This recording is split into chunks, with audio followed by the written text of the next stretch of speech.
Hello, I'm Kimilia and this is Kini News. Ex-propaganda chief Agus Yusoff has revealed the identity of Mr. H to the authority, who is claimed to be the mastermind behind the spread of a lewd video clip that has gone viral.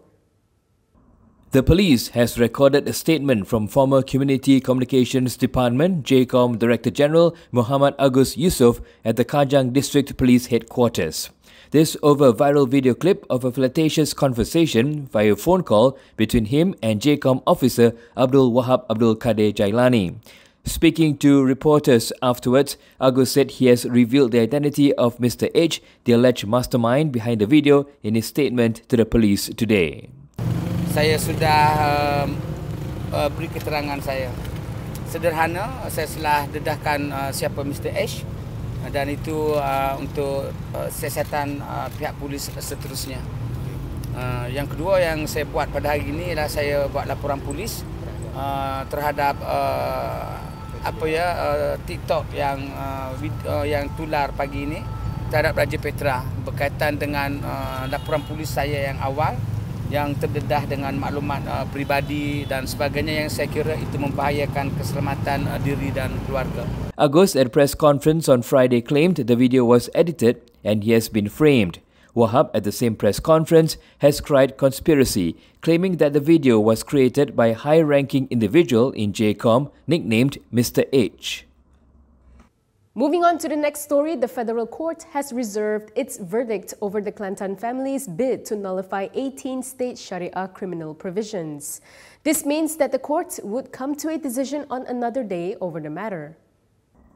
The 9-person federal court bench, chaired by Chief Justice Tengku Maimun Tuan Mat, says the panel will deliberate on its decision over the constitutional validity of 18 Kelantan Syariah criminal provisions. Tengku Maimun informed the court after having heard oral submissions from all parties. The review was filed by lawyer Nik Alin Zurina Nik Abdul Rashid and Tengku Yasmin Natasha Tengku Abdul Rahman.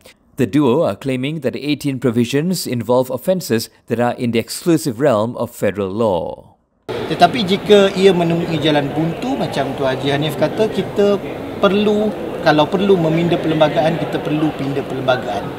Sebab di dalam masyarakat ini kita kena melihat kepada suara dan kehendak majoriti juga. Apakah yang dikehendaki oleh rakyat secara majoriti. Jadi, jangan entengkan kegusaran dan kebimbangan masyarakat. Earlier, Tengku Maimun issued a reminder for everyone to uphold the rule of law and not to incite the public. Her observation on behalf of the bench was issued following an affidavit by the petitioner claiming that a member of the legal team for the Terengganu Islamic Religious and Malay Customs Council having made a public statement about the case. Meanwhile, when met by reporters, Deputy Menteri Besar Kelantan Dr. Muhammad Fazli Hassan said the state government will respect the court's decision. Dan pihak kami, Kerajaan Negeri Kelantan, akan menerima keputusan mahkamah nanti dan kami mengucapkan setinggi-tinggi penghargaan dan terima kasih kepada semua peguam-peguam yang telah mewakili Kerajaan Negeri Kelantan dan juga majlis-majlis agama Islam yang terlibat dalam kes ini. InsyaAllah, terima kasih, jutaan terima kasih. Bukan sahaja daripada rakyat negeri Kelantan, malah ia adalah aspirasi daripada seluruh warga Malaysia. InsyaAllah, kita mendoakan yang terbaik. The case has attracted much consternation from certain quarters, with Perikatan Nasional leaders previously having declared public rallies would be held to protest the case. Earlier, over 2,000 people gathered outside the federal court this morning as past leaders held a rally to protect the Kelantan Sharia law. This includes many opposition MPs as they were absent from the Dewan Rakyat session this morning. Past supporters gathered near the vicinity of the Palace of Justice as early as 8 a.m. to perform the Solat Hajat for a favourable judgment. After prayers, crowds continued to swell and many were sporting headbands with the words, "Himpunan Selamatkan Syariah."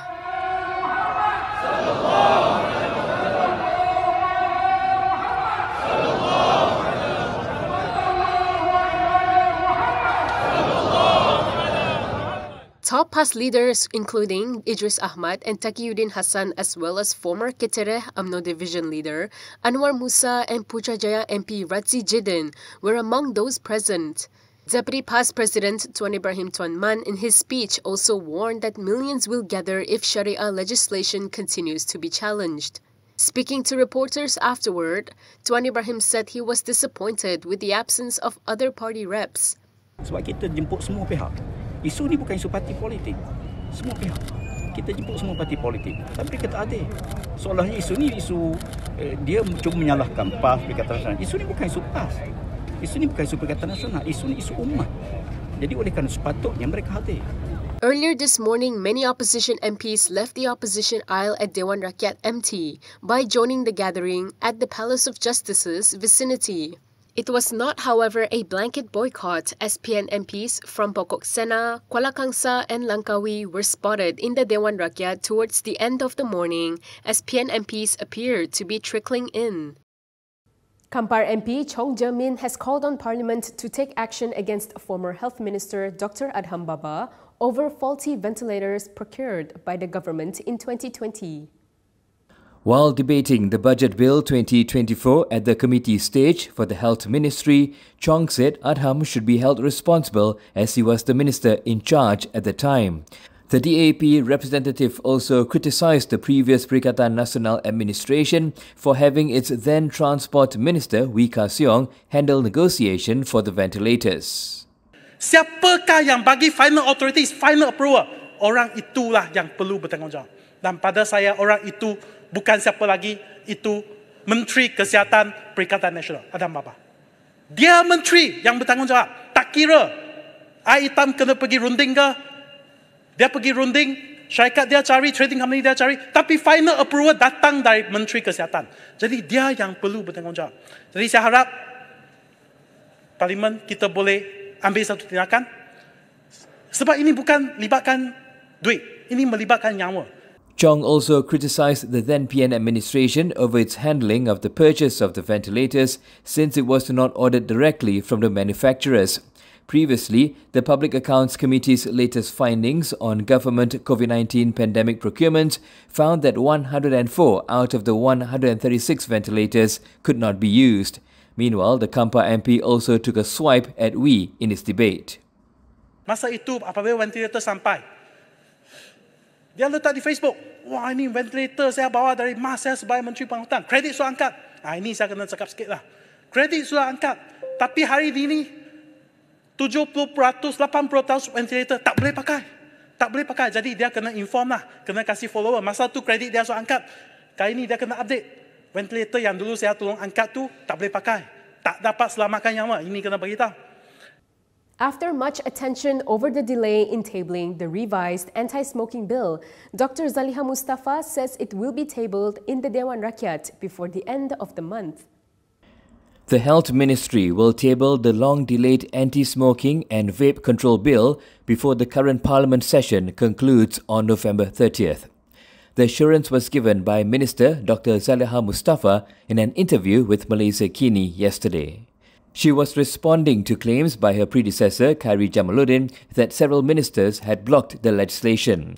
Khairi, the architect of the original bill, said the Cabinet's handling of the matter was absolutely shambolic. However, Zaliha did not divulge further details on the tabling of the bill.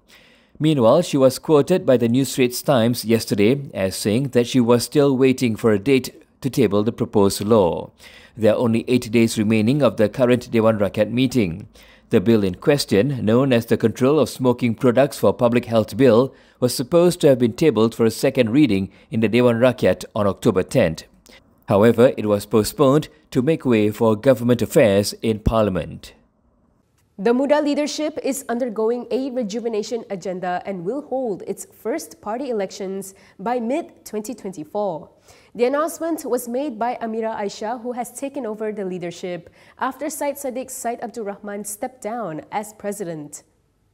Acting Muda President Amira Aisha Abdul Aziz announced that the party's rejuvenation process will begin with a review of its members and their status. Seperti yang umum sedia tahu, suatu muda ditubuhkan atas dasar mass-based party, di mana dalam masa yang singkat kita dapat keahlian lebih daripada 80,000 ahli, dan keahlian tersebut sekarang ini kita ingin menyemak kembali secara rapi semua keahlian-keahlian muda, di mana kita nak pastikan bahawa apa latar belakang ahli-ahli kita dan juga kita nak semak komitmen terkini ahli-ahli tersebut kepada parti muda. Amira told a press conference today that the party is also targeting the second quarter of next year to hold its elections. This was disclosed after the party held its first Central Committee meeting since Syed Saddiq stepped down from the post of president after being found guilty of 4 corruption charges. Amira also added that Muda needs to prove that it is bigger than one person, while stressing that Syed Saddiq remains integral to the party. Dan YB Syed Saddiq sendiri, walaupun bukan presiden, beliau masih lagi ahli parlimen yang membawa bendera muda di dalam Dewan Rakyat, dan beliau sendiri masih lagi memainkan peranan selaku kuasa ketiga. Dan YB Syed Saddiq juga akan sentiasa berjumpa dengan pimpinan muda dan berjumpa dengan tim polisi muda untuk memastikan agar segala agenda yang YB Syed Saddiq bawa di dalam parlimen akan datang akan membawa suara muda secara sepenuhnya. On another note, in efforts to strengthen ties in the region, Amira said that Muda is set to establish official ties with Thailand's Move Forward Party and the Indonesian Solidarity Party led by Indonesian President Joko Widodo's youngest son, Kaesang Pangarep. After almost a year of collaboration, Pahang became the first state to sign an MOU for the cooperation of the coalition government to strengthen state administration. The Pakatan Harapan Barisan Nasional Coalition yesterday has signed a Memorandum of Understanding to further enhance the stability of the state's administration and politics. Dubbed the Pahang State Unity Government Cooperation Agreement, the MOU was signed by both of the coalition's state chairperson, Amiruddin Shari, and Wan Rosdi Wan Ismail. Wan Rosdi, who is also the Menteri Besar, said the framework covers various matters including discussions on appointments, positions, areas of cooperation and planning in the state. He also said the cooperation between the two major political coalitions in the country proved to be strong despite being tested in the Tioman and Pelangai by-elections in the state, which gave victory to PHBN. Selangor Menteri Besar Amiruddin said the MOU followed the model of the coalition government MOU at its core and is balanced with the conditions in Pahang with an aim to enhance stability in the state.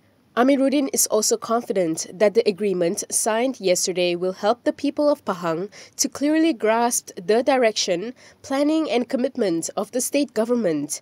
The PHBN coalition formed the Pahang state government in GE15 after BN won 17 seats in the state assembly, followed by PH 8 seats. Perikatan Nasional became the opposition with 17 seats.